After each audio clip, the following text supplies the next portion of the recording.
বৃষ্টির আরও খবর জানতে এই মুহূর্তে রাজধানীর ফার্মগেটে আছেন দিন মোহাম্মদ সাব্বির, কক্সবাজার সমুদ্র সৈকতে আছেন সুজাউদ্দিন রুবেল এবং পটুয়াখালীর কুয়াকাটা সৈকতে আছেন শিকদার জাবির হোসেন।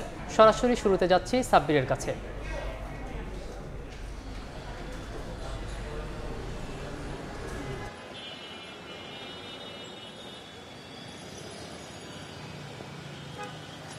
বঙ্গোপসাগরে সৃষ্ট নিম্নচাপের প্রভাবে বৃহস্পতিবার সকাল থেকেই রাজধানী সহ সারা দেশে থেমে থেমে টানা বৃষ্টিপাত চলছে। এই মুহূর্তে আমরা অবস্থান করছি রাজধানীর ফার্মগেট এলাকায়। আপনারা দেখছেন এখনও ক্রমাগত বৃষ্টিপাত অব্যাহত রয়েছে।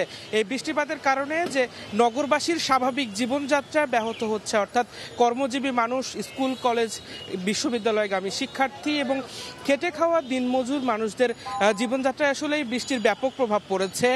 আবহাওয়া অধিদপ্তরের সঙ্গে আমরা কথা বলেছিলাম, তারা যেমনটি আমাদেরকে জানিয়েছেন যে সমুদ্রে প্রথমে একটি স্পষ্ট লঘুচাপের সৃষ্টি হয় এবং পরবর্তীতে সেটি আসলে নিম্নচাপে পরিণত হয়। সেই নিম্নচাপের প্রভাবেই দেশব্যাপী বৃষ্টি হচ্ছে এবং এই গত 24 ঘন্টায় এই বৃষ্টিপাতের পরিমাণ 91 মিলিমিটার রেকর্ড করা হয়েছে। এছাড়াও আবহাওয়া অধিদপ্তর যেমনটি জানিয়েছেন যে রাজধানী ছাড়াও দেশের সব এলাকায়, তবে দক্ষিণাঞ্চলে আসলে মূলত দমকা হাওয়া এবং হালকা থেকে ভারী বৃষ্টিপাতের সম্ভাবনা রয়েছে। এছাড়াও দেশের উত্তরাঞ্চলে তুলনামূলকভাবে কম বৃষ্টিপাত হবে বলে আবহাওয়া অফিস জানিয়েছে এবং একই সঙ্গে পার্বত্য যে অঞ্চলগুলো রয়েছে পার্বত্য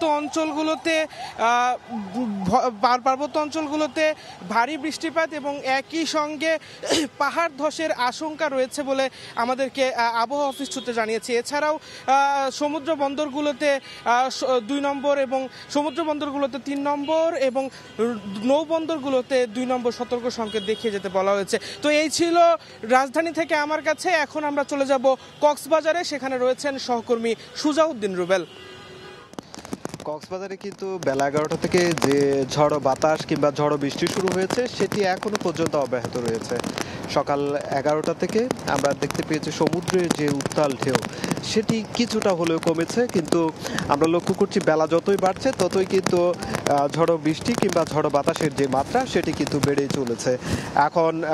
এখন ভাটা চলছে, এই ভাটার মধ্যেও কিন্তু আমরা লক্ষ্য করছি কক্সবাজার সমুদ্র সৈকতের ঢেউর মাত্রা যেটা 4 থেকে 5 ফুট উচ্চতায় প্রবাহিত হচ্ছিল সেটি কিছুটা কমেছে। এখন লাইফগার্ড কর্মীরা যেহেতু পানি একটু কমেছে সেক্ষেত্রে ভাটা শুরু হয়েছে এবং সেই জায়গায় যেখানে বিপজ্জনক মানুষজন যেখানে আসলে সমুদ্র স্নানে নামছে সেখানে লাইফগার্ড কর্মী নিজেরাই গিয়ে লাল পতাকা টাঙিয়ে দিয়েছে এবং সেই লাল পতাকা টাঙিয়ে দেওয়ার সঙ্গে সঙ্গে কিন্তু যারা পর্যটকরা সমুদ্র স্নানে নেমে পড়েছিলেন সেই নেমে পড়া সমুদ্র স্নানে পর্যটকদেরকে বাঁশি দিয়ে আসলে তুলে দিচ্ছে এবং সতর্ক করছে। তারা সার্বক্ষণিক আমরা সকাল থেকে আসলে চেষ্টা করছি মানুষজনকে সরিয়ে দেওয়ার জন্য, যত ধরনের চেষ্টা সে চেষ্টা মাইকিং হোক কিংবা বাঁশি দিয়ে হোক, সেটি লাইফগার্ড কর্মী থেকে শুরু করে বিচ কর্মী এবং টুরিস্ট পুলিশ সবাই একযোগে কাজ করে যাচ্ছে। যেহেতু সাগরের উচ্চ জোয়ার এবং উচ্চ জোয়ারের ভাটার পরেও কিন্তু এখন উচ্চ জোয়ার অব্যাহত রয়েছে, তার কারণে মানুষজনকে উঠিয়ে দেওয়ার চেষ্টা চলছে।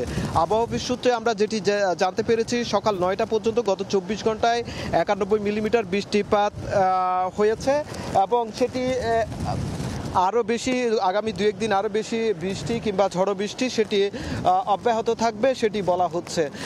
তবে যদি অতিমাত্রায় ভারী বৃষ্টিপাত হয় সেক্ষেত্রে পাহাড় ধসের আশঙ্কা রয়েছে, সেক্ষেত্রে সবাইকে সচেতন হওয়ার আহ্বান জানিয়েছে আবহাওয়া অফিস। তো এই ছিল আমার কাছে কক্সবাজার সৈকত থেকে সবশেষ। এখন চলে যাচ্ছি পটুয়াখালী সৈকতে রয়েছে আমাদের সহকর্মী শিকদার জাবির হোসেন। বঙ্গোপসাগরে সৃষ্ট সুস্পষ্ট লঘুচাপটি এই মুহূর্তে নিম্নচাপে পরিণত হয়েছে। ভোর থেকেই কিন্তু নিম্নচাপে পরিণত হওয়ার কারণে কুয়াকাটা সমুদ্র সৈকত উত্তাল হয়ে উঠেছে। মূলত বঙ্গোপসাগর কিন্তু ফুঁসে উঠেছে বলা যায়। এখন এই মুহূর্তে কিছুটা শান্ত হয়েছে, এর কারণ হলো এখন ভাটার সময়। কিছুক্ষণ পূর্বে যখন জোয়ার ছিল, আমি যেই জায়গাটিতে দাঁড়িয়ে রয়েছে সেই জায়গাটি কিন্তু একেবারেই ভরে ছিল। আমরা দেখতে পেয়েছি কুয়াকাটার যে 0 পয়েন্ট সমুদ্র সৈকতের, এই 0 পয়েন্টের পুলিশ বক্স পর্যন্ত কিন্তু পানি উঠে গেছে এবং সমুদ্রের যে ঢেউয়ের তাণ্ডব লীলা সেই তাণ্ডব লীলা চলছিল এবং সমুদ্রের আশপাশের যে দোকানগুলো রয়েছে অস্থায়ী, সে দোকানগুলো কিন্তু অনেকটাই ভেঙে চুরে চুরমাচার হয়ে গেছে এবং আমরা দেখতে পাচ্ছি যে এই মুহূর্তেও কিন্তু ঢেউয়ের তীব্রতা একেবারে কম নয়, অনেকটাই আছে বলে চলে এবং কুয়াকাটায় আগত যে পর্যটকরা রয়েছে তারা কিন্তু ঢেউয়ের সঙ্গে অনেকে কিন্তু দুলছেন এবং তারা অনেকে কিন্তু ভয় পাচ্ছেন, আবার অনেকেই কিন্তু এই যে বৈরী আবহাওয়া, এই বৈরী আবহাওয়াকে উপভোগ করছেন। যদিও ট্যুরিস্ট পুলিশের পক্ষ থেকে বারবার মাইকিং করে বলা হয়েছে সৈকতে যাতে কেউ না নামে এবং সকলেই যাতে নিরাপদ জায়গায় আশ্রয় নেয় সে বিষয়ে বলা হয়েছে, তবে সেটি উপেক্ষা করেও কিন্তু সৈকতে নেমেছেন পর্যটকরা। তো আমরা জানি যে যেহেতু এই মুহূর্তে নিম্নচাপ চলছে, এই নিম্নচাপের কারণে কিন্তু সমুদ্র উত্তাল রয়েছে এবং জোয়ারের পানি স্বাভাবিকের চেয়েও কিন্তু 2 ফুটের মতো বৃদ্ধি পেয়েছে এবং পটুয়াখালীর উপকূলের যে নদ নদী রয়েছে সেই নদ নদীতেও কিন্তু জোয়ারের পানি বৃদ্ধি পেয়েছে। সেই সঙ্গে উপকূলের যে নিম্ন এলাকাগুলো রয়েছে, নিম্নাঞ্চল রয়েছে, সেই নিম্নাঞ্চলও কিন্তু এই মুহূর্তে জলাবদ্ধ হয়েছে এবং অনেক কিছু কিছু জায়গা প্লাবিত হয়েছে। তো এতটুকু ছিল পটুয়াখালী থেকে আবহাওয়ার আমার কাছে সবশেষ তথ্য। বৃষ্টির খবরাখবর জানতে সরাসরি যুক্ত ছিলাম কুয়াকাটা, কক্সবাজার এবং ঢাকা থেকে।